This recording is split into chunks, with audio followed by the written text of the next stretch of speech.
Hello, welcome to Chapter 3 Podcast, the show for readers of science fiction, fantasy, and romance. This is Season 1, Episode 26. Today's episode is another installment in a series I've been doing on where to start reading in different genres. Today we're going to be talking about science fiction, which I'm excited for. I'm joined by YouTubers Angela from Literature Science Alliance and Tori Morrow to talk about where to start with science fiction. So if you're wondering if you read other genres, we've got you covered. If you guys enjoy the podcast, I'd really appreciate it if you take a moment to rate and review us so we can continue to reach more listeners. And if you're interested in getting early access to episodes and exclusive bonus content from all of our guests, consider supporting us on Patreon. Huge thanks to all of our supporting patrons, including our world-expanding patron, Trina. You all make this possible. Angela and Tori, thank you for joining me. Thank you for having us. Yeah, it's always a fun time. Yep. Yeah. I think this will be fun, and I feel like both of you read quite a bit of sci-fi, so I think this will be good. So, kind of to set the stage for this, I feel like a lot of people are really intimidated by science fiction, and so I kind of want to talk about, and some people aren't, some people just don't know where to start with, like, the fiction piece of it, like, they're into science, and they don't know where to start with fiction, but I think a lot of people are intimidated by it, so I want to talk about, like, and we'll get there, like, where do you start if you're a fantasy reader? Where do you start if you're a romance reader? Like, what are some good, like, intros to the genre? And so we're going to get into all of that. But before we do, I want to start by talking about what got you into science fiction and kind of where did you start with the genre? I guess I could go first. And I think mine was a natural lead from fantasy into science fiction because I, as like a kid, was always drawn to the harder magic system fantasy. Like, I didn't realize till I was like an adult that His Dark Materials is actually a very like sci-fi fantasy thing. Like, it has a lot of like references to dark matter and like multi-dimensional travel and things like that. But I didn't really start picking up science fiction until I became a graduate student, because I think that's when like I had time to read again. And I was like, there's this whole world of books that are in the same shelved area in the bookstore, and I haven't picked them up yet. So I think I just started with a bunch of the very popular ones, and I just started really liking it and getting comfortable, and I don't know, it was really fun. I think it's interesting because I have a science background. I have my bachelor's is in physics and my PhD is going to be in biophysics, and I'm one of the people who does not care if the science in a science fiction is accurate. I know a lot of people care. I don't. Honestly, the harder the sci-fi, the more I'm like, okay, this is too much. This is a little pretentious for me. I just can't right now. Like, or I actually dislike it more when the book pretends it's hard sci-fi and then to me feels like magical realism, where I'm like, okay, this isn't, you didn't talk to a single person to even pretend. You just use buzzwords, because there are like hard sci-fi buzzwords, right? Like if someone says quantum, all of a sudden like certain people's ears perk and like, right. You know? Yeah. So I think I tend to like a wide range of sci-fi. Like, I think some people go into it really wanting hard sci-fi or really wanting like military, but I could go from like literary to classics to there's some that I now call like folklore sci-fi, which like Nnedi Okorafor came out with a novella kind of in that vein. So I don't know, I just like exploring it because it's just, you know, cool. I just like speculative fiction. It's just a fun time. Yeah. I love that. I love how though she just like casually brushed past those educational credentials. That was a little bit too impressive. Right. Right. But no.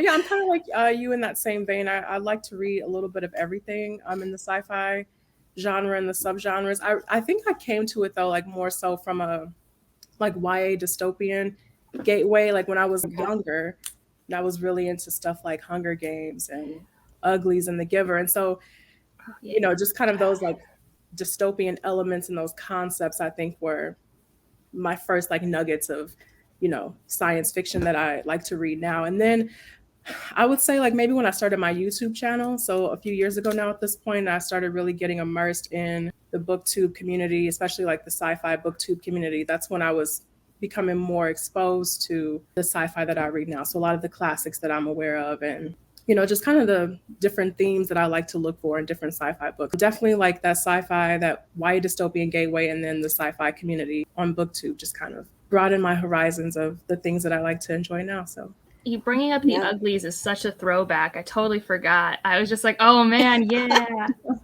Well, that was how I felt about The Giver, because I was like, yeah, that's totally, because I read that in like 5th grade Yeah. and loved it.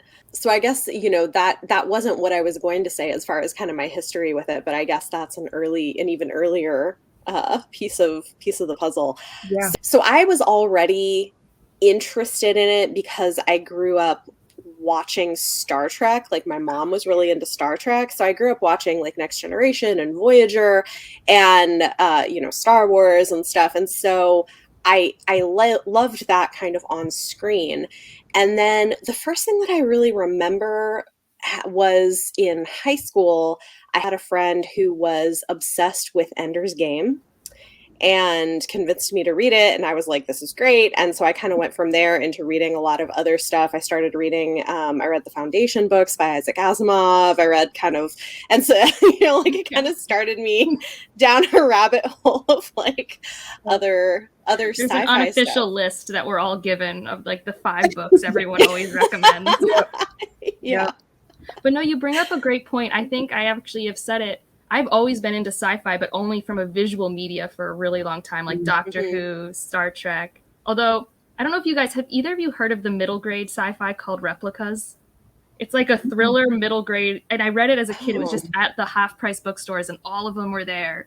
It sounds like vaguely familiar, but not. The first book's called Amy Number 7, and it's like so 2001. Like it's like the cover's her with this like daisy on her shirt and like the high-rise. That was my introduction. There was like 20 books of it, but they were all like that big. There was like a middle grade. Yeah. Oh no, that's really interesting. No, I always kind of liked it, and I think I was always also interested in things that were genre blends. Like I don't know, did either of you guys ever play Myst? Mm-mm. Okay. I'm probably older than both of you. But no, but it was like a PC game that was really big when I was like in 5th grade or 4th and 5th grade. And it was interesting because it was kind of a fantasy, it was like early steampunk almost, like fantasy sci-fi hybrid. And then they made books based on it. And I like read the books when I was in high school too. And it was like a puzzle game, but it was like sort of creepy with like these different worlds and portals through books. But there was like a science to creating the portals. And anyway, it was like a whole thing. I'm sure some of the listeners will know what I'm talking about. My sci-fi game when I was a kid was Math Mind Blaster or whatever it was called, with the stupid multiplication tables. Yeah, no. So I mean, I think it's interesting. You can definitely get in from different places. I've always kind of enjoyed different elements of it. So for people though who are newer to the genre, and we'll like get a little more granular with this, but like if somebody is like, hey, I want to try out sci-fi, what are some kind of go-to recommendations you would suggest, or like what are some good places for people to start? I will always and forever recommend, I know it's kind of basic at this point, but Stories of Your Life and Others by Ted Chiang. And only because I mentioned, my gateway into sci-fi when I was more, into adulthood was through the booktube community and, just watching different sci-fi booktubers and stuff. So I would say around the time I started my adult sci-fi reading journey, Stories of Your Life and Others was that first book that really just like kind of hooked me in. So I highly, highly recommend that. It's a great short story collection, just a lot of different themes in it about just our place in the world, religion. I love how Ted Chiang just takes some really simplistic human concepts and just kind of elevates them. So I really love that collection. And then the other one would be probably Do You Dream of Terror 2 by Temi O. I think it's so good. I think it works for younger readers coming into the sci-fi genre, and it also works for fans of literary fiction. And it's just a quiet story about just the pressure that we put on young people in a lot of ways. They're studying for this huge journey where they have to travel to this new planet. The journey takes like 20 years. And so you throw these teenagers into this small space and just kind of look at the impact of what that does to them. And they're dealing with their problems in the spaceship, but they're still leaving their problems on Earth. Like, I don't know. It's just, I love books like that. I love how we kind of explore human nature in those different ways. So those would probably be the first two that come to mind. And then I can get into some others a bit later. Yeah, we will. I need to read Terra 2. That's an example of a book that, as like an experienced sci-fi reader, I that haven't is read like it still either. being like. I just got my used copy at the bookstore like a month ago, so it's staring at me on my shelf. I would love to hear what, you know, either of you think about it, or both of you if you end up picking it up. I don't know. It really resonated with me. I know it has a lot of mixed reviews, but it's such a beautiful story, in my opinion. So That's cool. I was also on my list, so I'm just going to bring it up because you already brought up a Ted Chiang. I had Exhalation on mine, which I like this collection a bit more, although the story of your life and others is like the basis of one of my favorite sci-fi movies of all time, Arrival. So I need to read Ted Chiang still. Like, I loved Arrival, but I have one of the collections on my TBR. I think I have Exhalation. This one's the newer one. He publishes like 20 years apart. It's really horrible. But what's great about Ted Chiang that Tori already mentioned, though, is like I find he's really accessible, and he does stuff that Asimov does, where it's very like, let's have a thought experiment. Let's think about this idea. Except Ted Chiang, I think, has a more modern writing style that's more engaging and has better characters. So if like you want to dip your toes into that type of sci-fi, which is like deductive reasoning or just thinking about an idea, like in this story, there's just a lot of free will is in this collection. There's a lot of discussion of free will and choice and things like that. So I really like that because they're short stories. So like you can commit. There's one story in here that's 2 pages. Like you can commit to very short amount of time. Another one that I like to recommend, especially when people are like, I want to read a classic sci-fi, I always like to recommend Kindred by Octavia Butler, even though that one's a little bit more like, even Butler thinks of it more as her fantasy work, but it's technically a sci-fi. Yeah. And then like Wild Seed, people read and think it's a fantasy, but she says it's more of a sci-fi, which is kind of true. It's so funny. But Kindred has time travel, so by that measure, I'm counting it. And it's also great for people who are used to historical fiction or literary fiction or contemporary because it's not jarring. You just have that one element that's sci-fi, but then it introduces you to this powerhouse of a sci-fi author. I mean, that is her least sci-fi piece that I have read so far. I've only read her Pattern Master series and Kindred. I need to read Pattern Master. I need to read more of her. I know I've only read Kindred and Fledgling, but this month with my patrons, I'm reading Parable of the Sower. So nice. I saw your TBR video. I was so excited for you. I'm excited. Have you guys seen the new covers for her Xenogest series? I just bought Dawn today because they're pretty. Stunning. I bought Dawn. Oh my gosh, gorgeous. It's stunning. Because the second one just came out and the third one comes out this December. I'm like, well, I'm just going to buy them all. And they're really beautiful covers. They're stunning. They are. They're like truly, yeah. And I would say in general, though, Octavia Butler, of all the classic sci-fi authors, has a very direct writing style. It's not like Ursula K. Le Guin, which can be on the drier side, or Asimov. People, I think, just always forget about her on their classic sci-fi list when she's been writing since the 70s. And so, I don't know. No, I definitely agree. I think depending on, I mean, what I recommend to people often depends on like who they are and what they're into. A couple of good sort of entry points is one, if you're into any sci-fi movies or TV shows, read the book that it was based on, because there's a lot of those. You know, there's The Expanse series, for instance, is like a great sci-fi show. They're actually just about to release a Foundation series based on the books by Asimov, but it's on Apple TV, and I'm like, oh man, oh my god, it looks really good though. The Martian. There's some that are really good. Like I would say Arrival, The Martian, probably The Expanse, but then there are others where I'm like, if you watch the movie, the book is so different. Like Blade Runner. Yes. If you read Do Androids Dream of Electric Sheep, and after watching Blade Runner, there are different main characters. Like they're not the same. Fair point. Fair only point. Similar in name. Same thing with World War Z by Max Brooks. I actually don't. Very different. I love the like. Okay, but like the political science nerd in me loved World War Z, the book, so much. But like Jurassic Park is really good for that. Like you just have to like look around. The older it is, the more dry it's probably going to be. Like the new movie for Dune is going to be way more action packed than the book is. Yeah, for sure. I know. I love the book though too. A lot of this is also just like taste, right? Like, do you want something that's really like fast and action packed, or like, do you enjoy a more literary book? In which case, like, definitely try like Dune and the Foundation series, like, because they're very good. They're just, one other, I think, good way to go. You guys mentioned short stories, but another option is to try novellas. There's some really great novellas. One that I like to recommend to people is the Murderbot Diaries by Martha Wells. If you like a snarky character, like the best part of those is Murderbot. You're in Murderbot's head. They're a biological AI who's hacked their governor module, like could be really dangerous, but mostly just wants to spend their time like streaming soapy television shows. Yeah.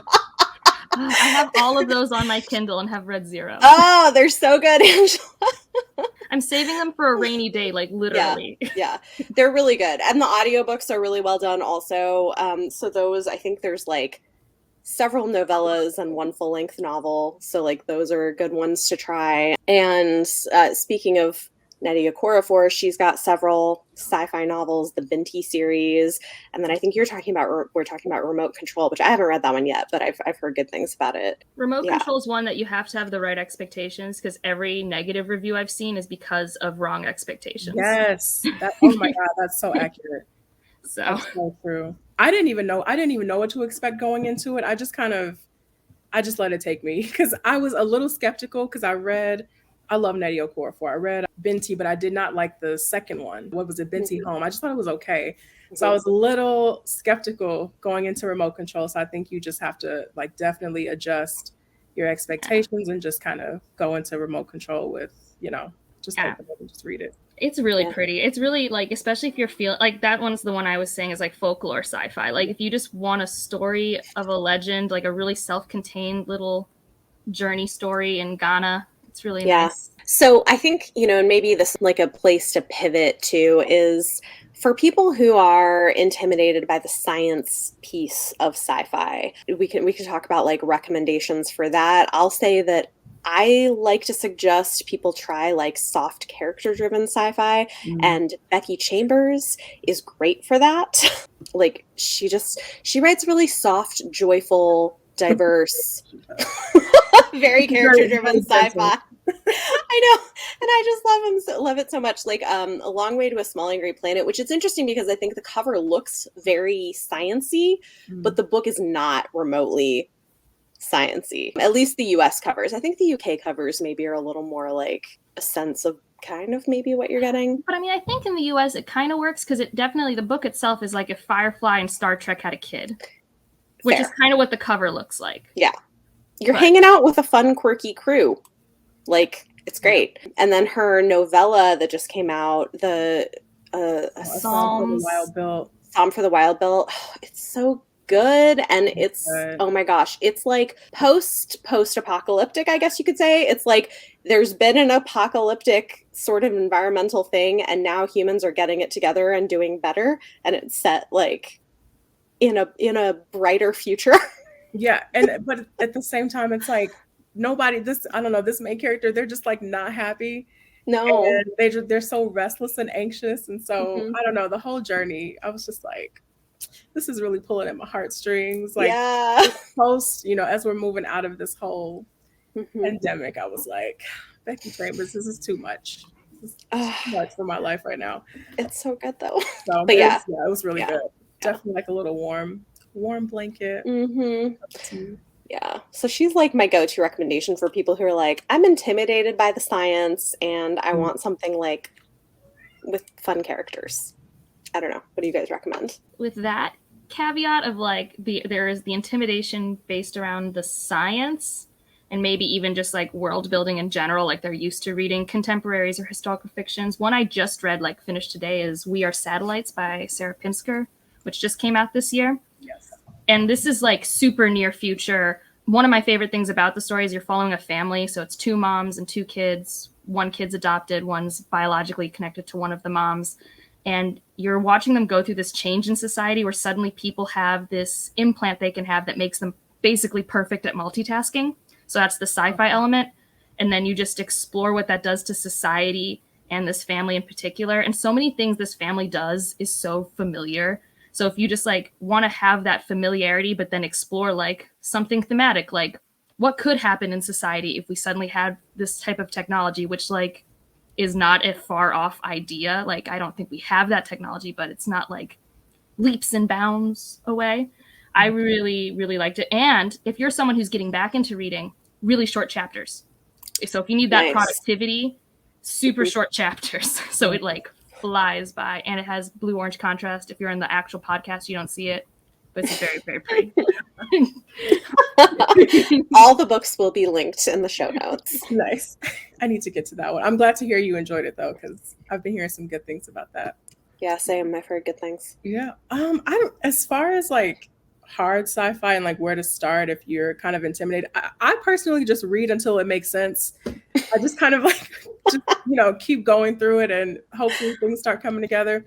But maybe like try books with different like formats, interview style books with, multimedia formats, things like that in the sci-fi realm. I think that helps to make it a little more palatable. So one that I'm thinking off the top of my head is Sleeping Giants by Sylvain Neuvel. I love those books. I have to finish the third one, but the whole trilogy so far has been just so good. It's interview style format. And it's essentially, these different robot pieces are being discovered across the globe pretty much. And they're trying to assemble it in different ways and bringing together these scientists and doctors and just, trying to pull together what these, ancient pieces mean and what is going to happen to humanity when it all comes together. So I think formats like that help make hard sci-fi concepts a little more digestible. That reminds me of another one, An Absolute Remarkable Thing by Hank Green, which has like an amazing audiobook that almost sounds like a podcast almost. Yes. Oh, wow. Which is like really good. I only listened to it, which I normally am a physical reader primarily and audio second, but that one I went on extra walks. Needed to. It was a really good audiobook, yeah. No, that's a good recommendation because it feels like a contemporary with a sci-fi twist. And that's a really good suggestion. That duology in general is really good. Both audiobooks. I need to read the second one. I haven't read the second one. The second one has a full cast. It's so good. Oh, wow.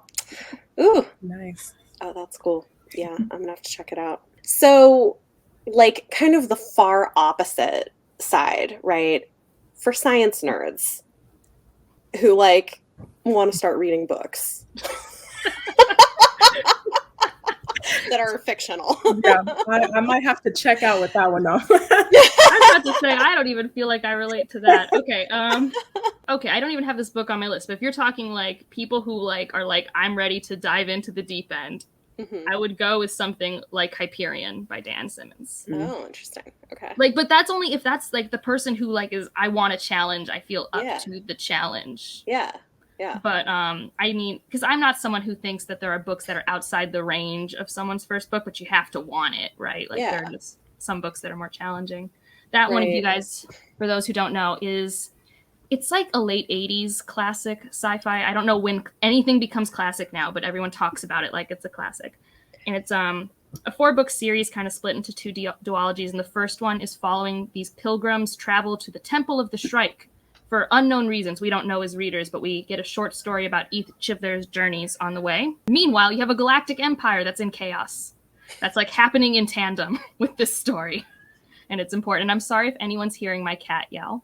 He's really loud. I don't know if that's getting come through with this. I heard a little bit, but it's all right.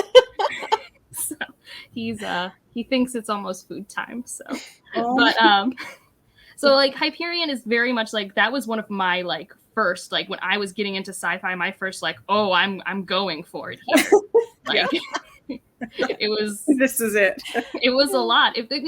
I do the same thing with fantasy, like what you were saying, Tori, is like I sometimes just accept that I won't understand things. Like it doesn't matter if you have a science degree when you read sci-fi because they're made up words half the time, and you have to just learn what the made up words mean. And even if they are basing something based off science, like it's fiction that's in the title of the genre. So like. Yeah. No. Yeah. Yeah. I mean, I think if you're looking for a challenge, I can't speak to this too much because I don't understand it. 9 Fox Gambit by Holly Angela. I know you love those books. So that one's almost too aggressive, though. Like, I had to work myself up. So that was my like moment of okay, we're doing this. I still need to read that. That one's like based off like really higher math principles or something, and I don't understand them, but I was talking to a statistics nerd who actually understood what was happening. I was like, oh, that's cool that it's based off things. I wonder if my husband would be into that because he's like he's an astrophysicist who does a lot of math, so what is cool about Nine Fox Gambit as like the challenging beginner read, as in like you're not going to know things, is like it leans into the cool. Like it leans into things are so colorful, lots of stuff's happening. You don't know what's happening until like the second book. You can guess if you really want to. Like I did a little like notebook puzzle for myself, but that was me geeking out. And, yeah, like, no, really, that's fun. I like that. I mean, like... yeah, I get it. I do that with some stuff. That's fun. Yeah. Like a lot of this is coming from friends and my husband, because these are books I have not yet myself read yet. But like I hear a lot of people saying that The Martian by Andy Weir is like pretty good science, that he did like a lot of research and talked to people, and that like the science piece of it is good. So if you kind of want that, and like not completely, but I think there's some parts of the Expanse series that also have like some stuff that's more interesting conceptually and like actually, I know like the way that I've read like author interviews about this, like the way they get the spaceship to rotate, or how they like impose gravity on the spaceship is like, I guess hard science went into that. Another good one is Jurassic Park. Their DNA stuff is very close to what we can do now. It's not exact, but it's pretty close for a 90s book. Yeah. No, it's interesting. Well, and I think another one I really liked, I mean, I'll just recommend more, I'll recommend more Becky Chambers, but To Be Taught Fortunate is her more science episode. Yeah, it's like I really like her, but that's like her more sciencey novella that I think is more about like and I think it's interesting too, because it's also about the ethics of science and the ethics of like space exploration. Anyway, I really liked that. Yeah. That is my favorite Becky Chambers. Yeah, I love it. I've only read 2, but it is my favorite. Yeah, I've read 4. She has like 6 out, doesn't she? Yep. Yeah, plus like I think a novella thing, like a short story or something. I think I read a short story from her. Anyway, so yeah, I think I've read like 4 things from her, but she's great. I need to read more of her. Amazing. We're going to talk a little bit about those of you who listen to the podcast because you're into fantasy and romance, and we'll do this separately. We're going to give you some recommendations. So for fantasy readers, you're into fantasy, you want to dip your toes in sci-fi, what are some good kind of crossover books or entry points that you would recommend? I never know if this is controversial, but I think it works. Like if you're the type of fantasy reader who likes epic political fantasy, like that's what you like, with cool world building, like you love A Song of Ice and Fire, you're really into like Stormlight, I don't know, you're really into world building political fantasy, Dune. Like that's what I think. 100%. Yep. Dune is written in a very modern writing style. Like it's not like other classic sci-fi where I feel like I have to put a caveat on like it's this project. Yes. And, we're thinking about it. Like no, it's written and it's like some of the earliest popular starting points of so many popular tropes that you see in A Song of Ice and Fire and Ender's Game and a whole bunch of other stuff later on down the line. So I say Dune because it's like a sci, because it's kind of a sci fantasy. Like I think so. I would agree with you. Yeah. Completely agree with that. I'm reading Dune right now. Actually, I went back to it because I started it last year and just like put the book down for no reason. So I'm picking it up before the movie and just, I'm reminded of how accessible the writing style feels. Even though it was written so long ago, you can jump right into it and not just feel like this overwhelming, experience while you're reading. So yeah, definitely agree. That's a great suggestion. I mean, I would recommend The Fifth Season by N.K. Jemisin. Yeah. I think that is such a that's always recommend Jemisin. 100%. Always. I find fantasy blend. It's that's an amazing trilogy. So we stand Jemisin on this podcast. I'm sorry. Another one I have that like kind of works for fantasy and romance with the sci-fi is Escaping Exodus. Okay. Mainly because it has a lot of kingdom tropes, like queendom, matriarch, like, a lot of those type of tropes you see in fantasy where you have like those royal politics, and it has forbidden romance, which I didn't know when I picked it up, but it was really fun. Yeah. I still need to read that one. I've heard it sounds interesting. It's really good. Angela, you've convinced me to put that on my TBR, so. I have a copy of it. I just haven't read it yet.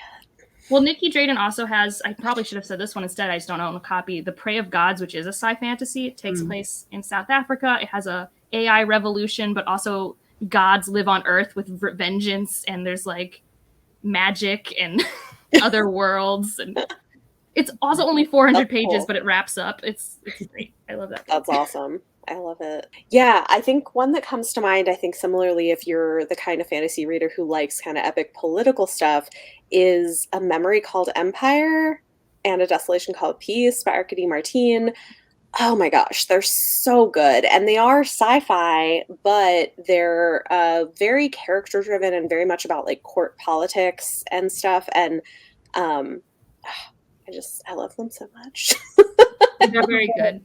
Desolation, yeah, but A Memory Called Empire was great. Yeah. Desolation Called Peace, I loved even more. It's interesting because it has multiple perspectives instead of just one. Oh, For me, like, which some people don't seem to like. I liked it better, but yeah. I mean, they're thought it was very really similar. Like, they're obviously two parts of a whole, but they're also like, I like each book for very different reasons. Yeah. Like, I enjoyed A Desolation Called Peace more, but I think of A Memory Called Empire more. Does that make sense? Yeah. Yeah, I think I agree with you. Like, That's interesting. like from a pure, like, I'm enjoying a plot narrative, Desolation Called Peace, hands down, but A Memory Called Empire's thematic explorations were just top tier. Yeah. Yeah. Oh, they're so good. I guess one thing too is there are a handful of really good YA sci-fi series that I could recommend as well, which I think can be a good. Oh, I got one of those. Oh, okay. I'll let you guys go. Well, I actually do think, I mean, I still read young adult, but not as much as when I was a young adult. But the young adult subgenre I like to read the most is sci-fi, because I just think it's really fun. Like, there's just so many, like Tori mentioned, so many of the ones that I would even reread to this day, like The Uglies and stuff like that. But the one I'm thinking of that has 2 books, and it's a YA sci-fi thriller with sassy AI, is Catfishing on Catnet. And yeah, no, it has a very pretty cover as well. I don't own a copy of this, but the premise is this girl has to keep moving schools because her mother is always scared of her father. They're always on the run from her father. So she can never stay in one school district. So all her friends are only on this online chat platform called Catnet, which little does everyone know is run by a benevolent AI who just trades cat pictures for safe online internet experiences. And it's just about this group of friends in what is called a clouder, which a group of cats is called a clouder. I did not know that before this book, but that's what it's called. And they're just all very supportive. There is every letter of the LGBTQAI is in this book series, so it's very queer friendly, which is just really nice. It's not like meant to say anything deep. It's just these characters are here and they're alive and they're having a good time. And all of the plot drama is not based on the miscommunication trope or anything. Like, the friends are just friends and there's chaos in the world, and I love it. There's 2 books out and I love both of them. I love it. Oh, I love that. I have not heard of that. I just added it to my list. I think it won a Locust Award, or it's one of those ones that's more known in like the part of BookTube that like pays attention to like the Hugo and Nebula. Okay. If that makes sense. I feel like I've heard it mentioned. I just didn't know. It's never for sale at the bookstore. I keep looking. Nice. I would recommend This Mortal Coil by Emily Suveda. I didn't love book 2, but book 1, oh my God, it was so good. I mean, just binge worthy. And I mean, we really started to get into some deep like science in that book. Yeah. It's like post-apocalyptic, but at the same time, I mean, we're dealing with genetics and DNA, and everyone has panels in their arms and they can control different parts of their identity through it. And it's a lot of fun. It's a great read, but at the same time, I think Suveda just knows how to get to the crux of some of those really cool like sci-fi concepts. So I thought it was great. And I think she studied genetics, I want to say. Like, she is a scientist. I can see that. I think I heard that from Jade's channel, who also does genetics. I think. Yeah. No, I really liked it. Fair warning for people, because I did read this pre-COVID, and like, there is a very deadly virus at the core of the plot. Yeah. I learned. Yeah, it's always fun when you pick up a book and it has a contagion plot arc, and you're like, "Am I ready for this?" And you have to decide if you're ready. Right. Yeah, because it is true. A fun plot arc when you're not in the middle of it. Yeah, Yeah, 100%. Exactly. Yeah. Exactly. Maybe Yeah. maybe not so. And can you imagine reading that like in the thick of 2020? Oh my gosh, no. People No, are no, no, reading no. The Stand. I don't understand these people. I haven't even read The Stand, and I know I what the haven't first either. quarter of that's about. I'm just I like, read The Stand years ago and cannot imagine Oh my returning to gosh. it in 2021. Ugh, there's a geez. good sci-fi horror for beginners, though. Right. Yeah. There you go. Yeah. There you go. Yep. Yeah, I think a couple of my favorite YA sci-fi series. One is Nixia by Scott Rentgen. It's a completed trilogy. The covers are not great. They never do good cover designs, or rarely, I feel like, do good cover design for YA sci-fi, but these books are fantastic. They follow... Pretty. Sorry, I'm looking them up. I'm looking at it too. I didn't like the covers, but they're really, really good books. So they follow a group of teenagers who are selected by a corporation to go on a mission into space because they're mining this substance called Nixia, but the aliens who live on the planet will only let people under 18 come onto the planet. And so they're training, like basically testing these teenagers and training them in what to do, but it gets very twisty, and like there's competition and there's like political stuff, and it's a really, really good series.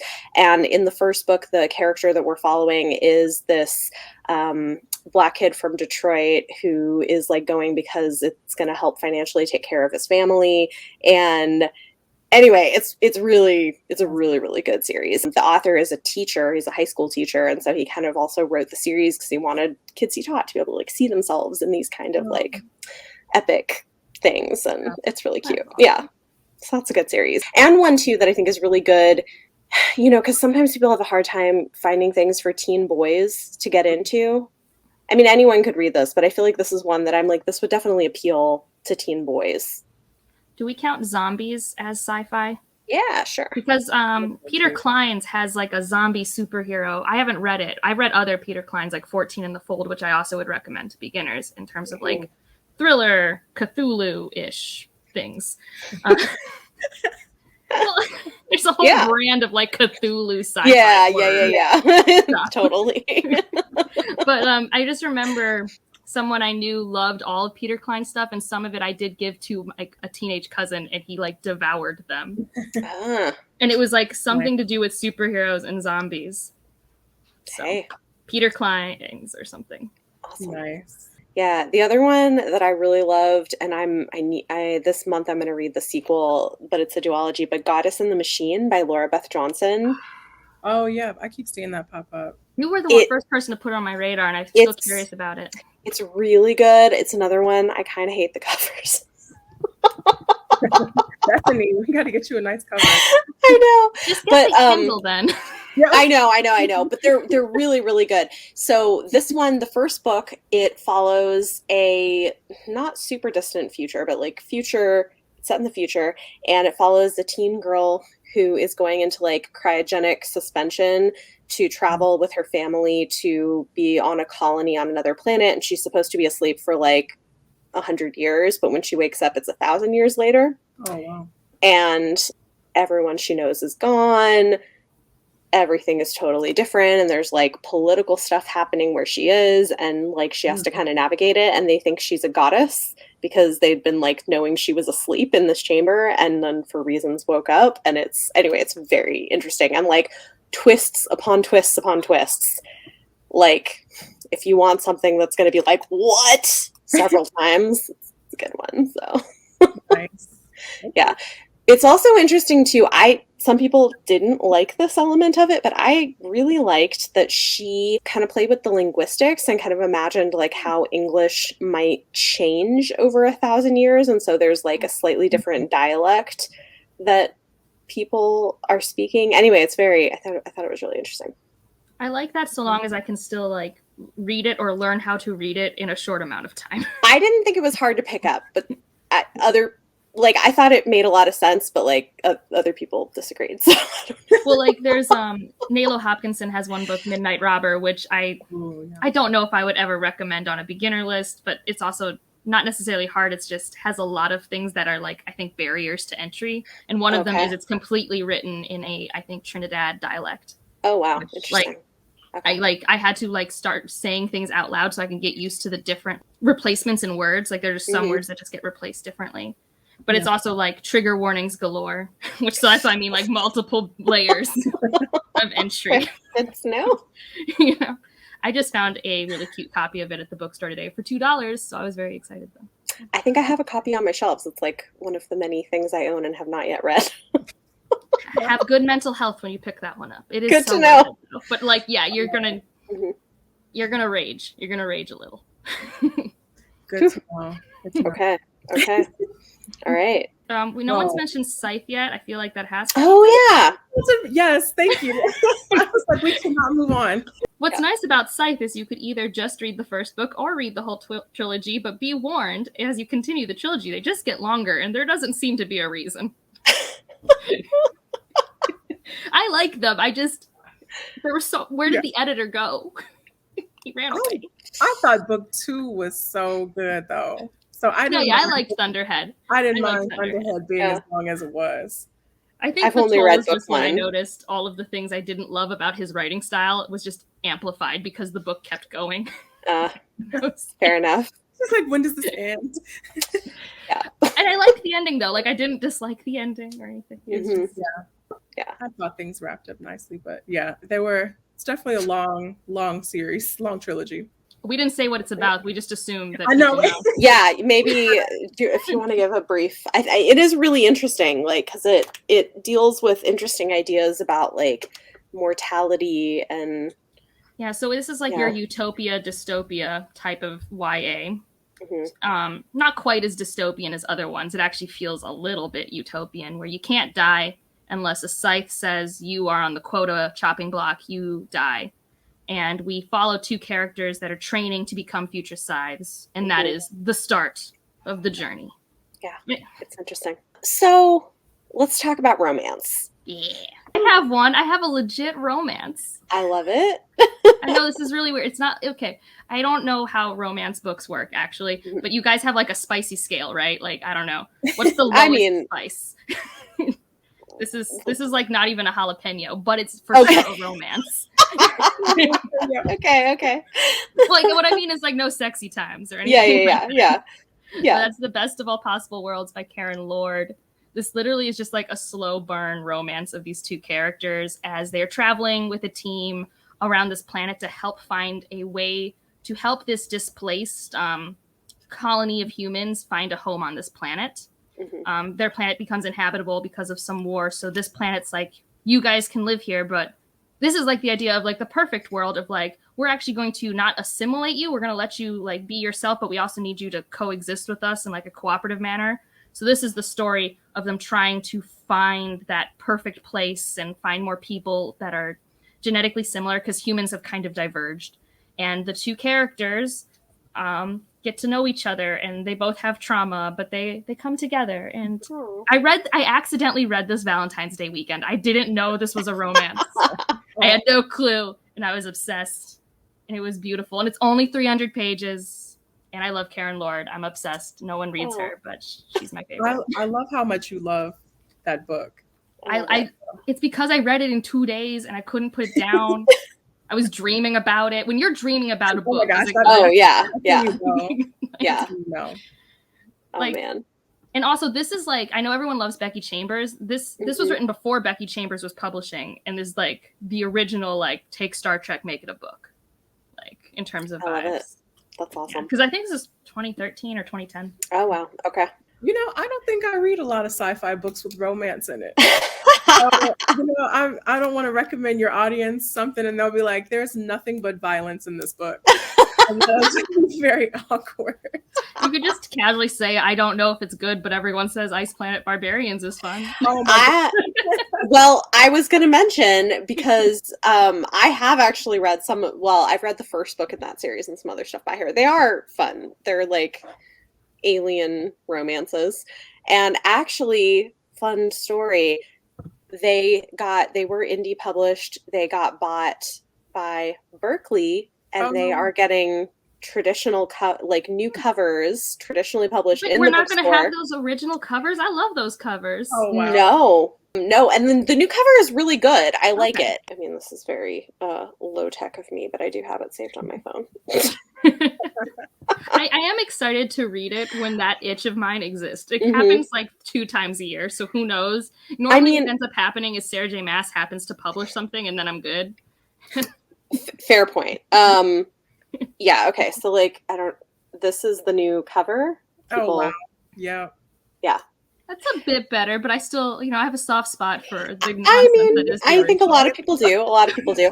But they're fun. If you want something that's like much more on the steamy side, I will say, like, her writing is good. Like, she does a good job of doing decent character work and world building in very few words. Like, she's very talented at what she does. I mean, you have to be in the mood for like campy, steamy space romance, but I feel like she's like among the best people out there writing it, if that's what you're looking for. So yeah, I think my big recommendation. I knew you were going to bring it up, so I didn't bring it over. I knew it. Of course. My big recommendation, if you want something that is more like equally sci-fi and romance, is Winter's Orbit by Everina Maxwell. I love this so much. It's a political arranged marriage between two men, and there's like mystery elements and politics and things they have to figure out, and also like they don't know each other and they're very, very different personality types. One of them is like super outgoing, everybody loves him people person, and the other one is like hyper introverted. And yeah, I love them so much. They're great. The romance is the best part of that book. It's so good. It's so good. I love it. On my list. Yeah, it's great. So yeah, that's definitely a big one for me. I'm trying to think if I have like other good. I have one that's more literary fiction, but its focus is on the relationship of two people. So it doesn't follow the typical gender norms, I guess, of romance, but it's called Exit West. And this is one of those. I've heard of Exit West. Oh, it's one I had to read for my book club that typically reads literary fiction. And I was like, oh, this is so good. And a sci-fi. How'd you guys do this? Because it's a world, our own world, basically. You can assume it's now.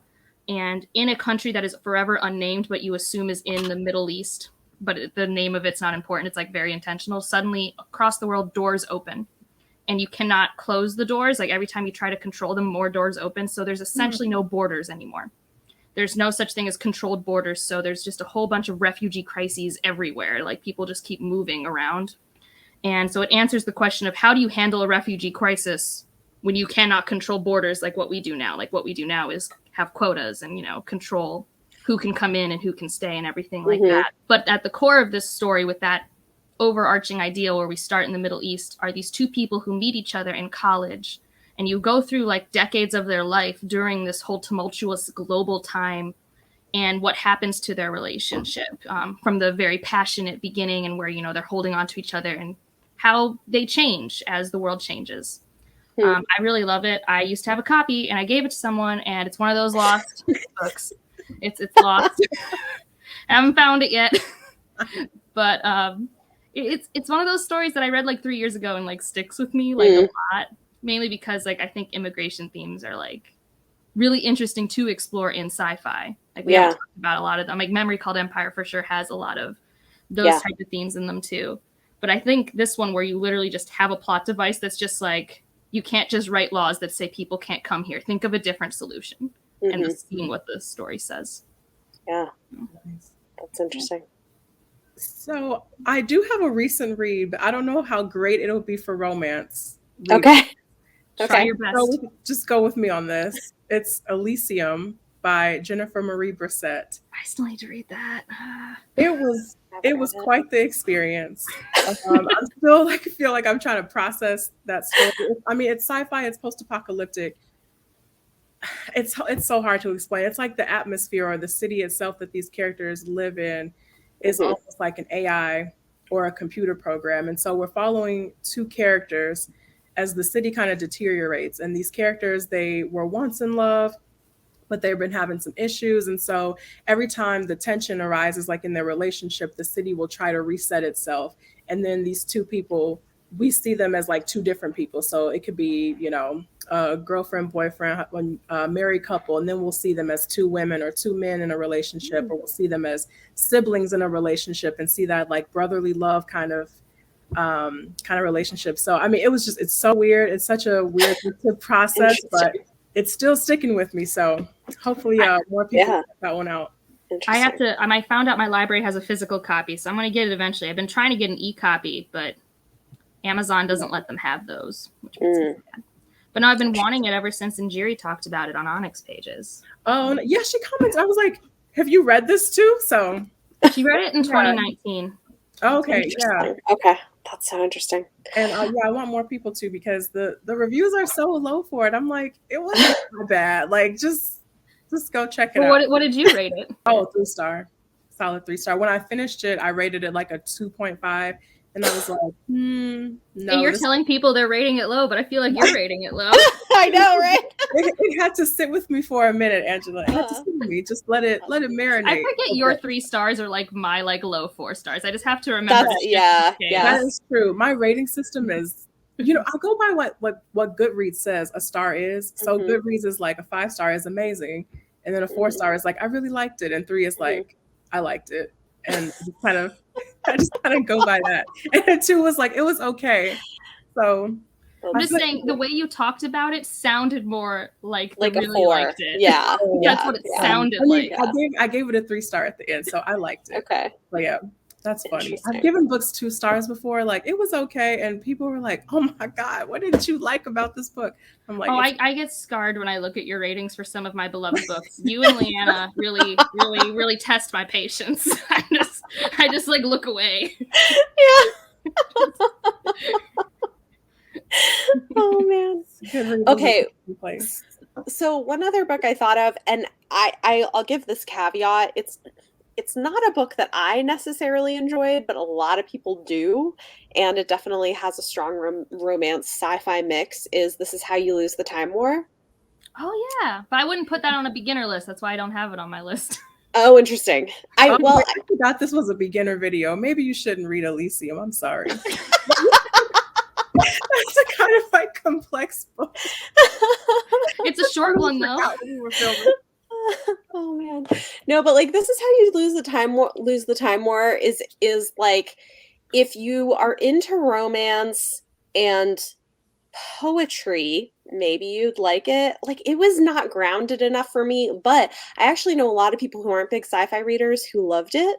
Whereas I was like, this is not grounded enough. I need more world building. It's all vibes. It's like sci-fi vibes, which I think could actually work well for some romance readers. So, I mean, I did love that book. I gave it 5 stars. I don't even know why, because I'm not normally, because it's very literary, like you said. It's very much like a journey in art form of the writing style. Yes. And I think I knew early on, because of Injiri, because we were talking about it, that like I wasn't getting a hard sci-fi experience to just, she literally is like, it's like a wave, you have to go with it. And I was like, okay, I'm in the headspace, here I go. And so I ignored most of the world building and just got lost in these love letters. And I'm not going to lie, my heart ached a little at the end. Like I was just like, oh. So I don't know. I don't usually read words out loud. There was one of the letters at the end that I actually like did pause. I'm like, oh, my brain's reading this too fast. I need to like actually like slow it down. So yeah, but I'm not normally that type of reader. That's a rare moment. Yeah. Well, and that's the thing, is I feel like it's one of those polarizing ones where people either like loved it or didn't like it very much. And like, I didn't like it very much, but I can understand why you might love it. And so I want to. Yeah, it's one of those ones where I totally get when people give it 2 stars and are like, what did I just read? It's like, you're not wrong. Yeah. You're not wrong. Was that letter in a tree stump? Yes. Awesome.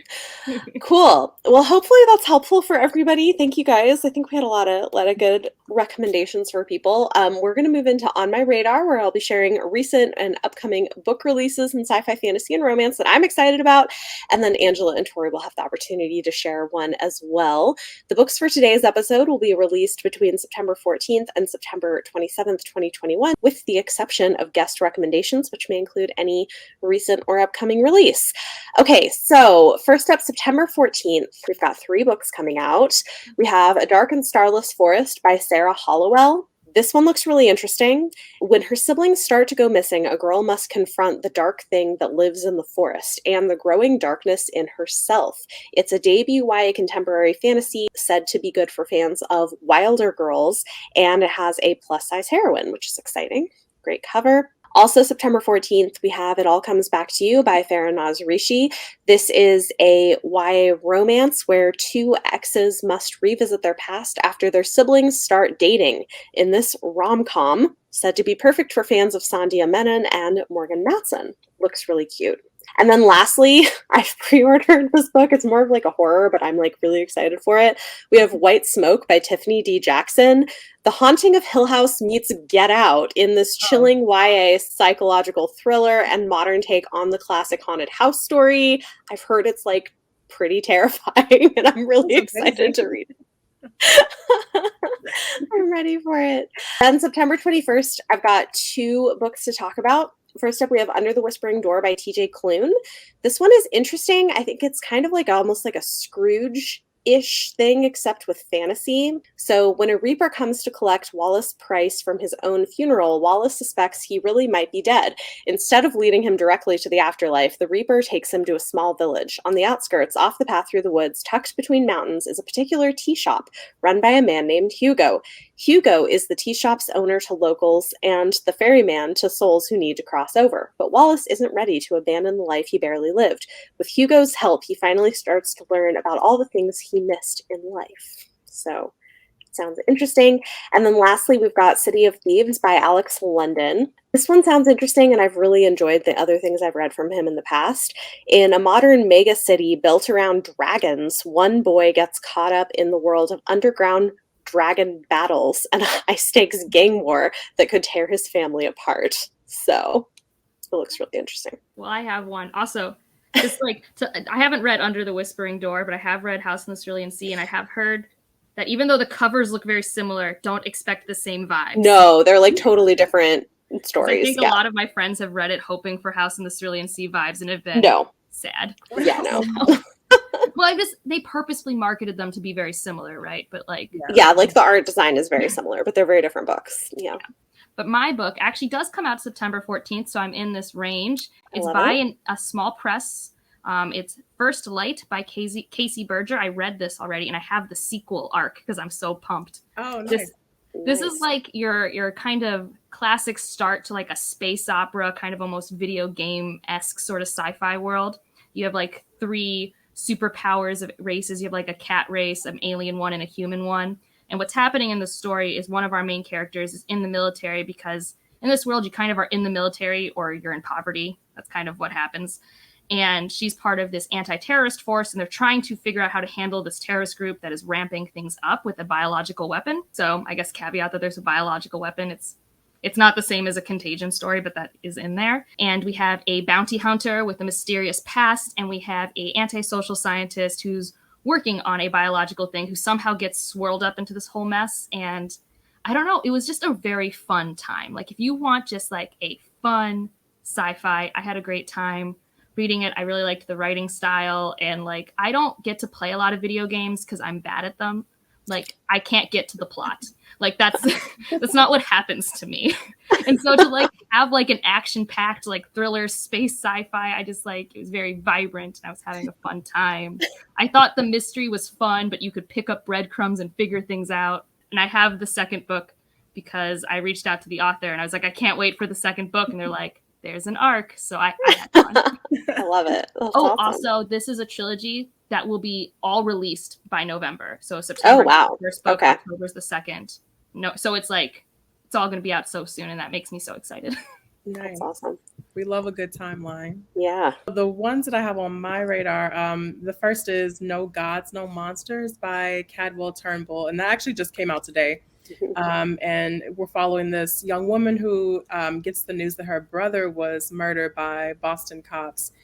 And it says what looks like a case of police brutality soon reveals something much stranger. Monsters are real and they want everyone to know it. And it sounds like we're getting a lot of paranormal, urban fantasy from there, werewolves, a bunch of other monsters. So that's definitely one I'm excited to read.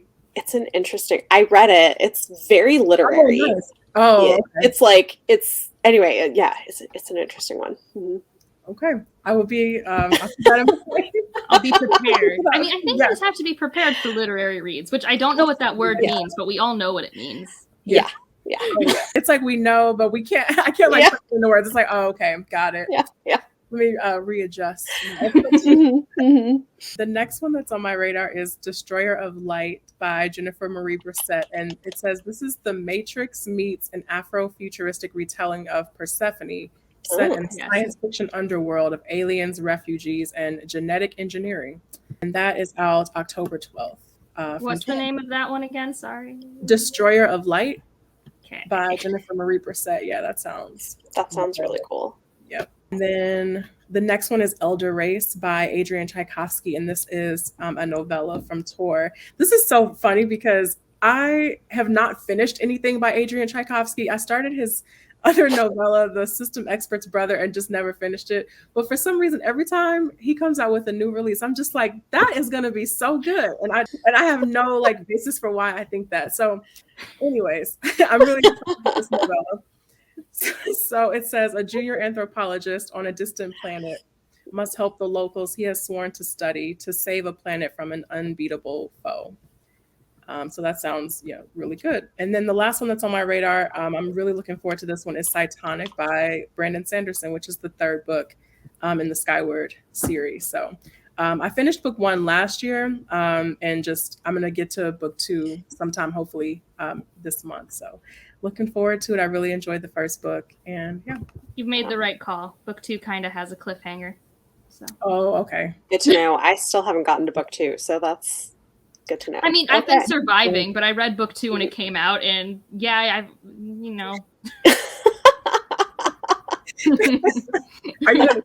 you think you're gonna like reread it before the third one, or just jump into the third one?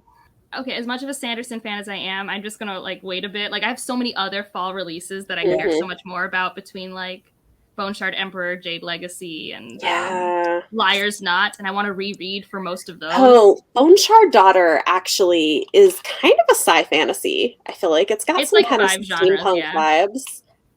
I really like that one. That one's good. It's good. It's definitely good for that fantasy recommendation section. Yeah.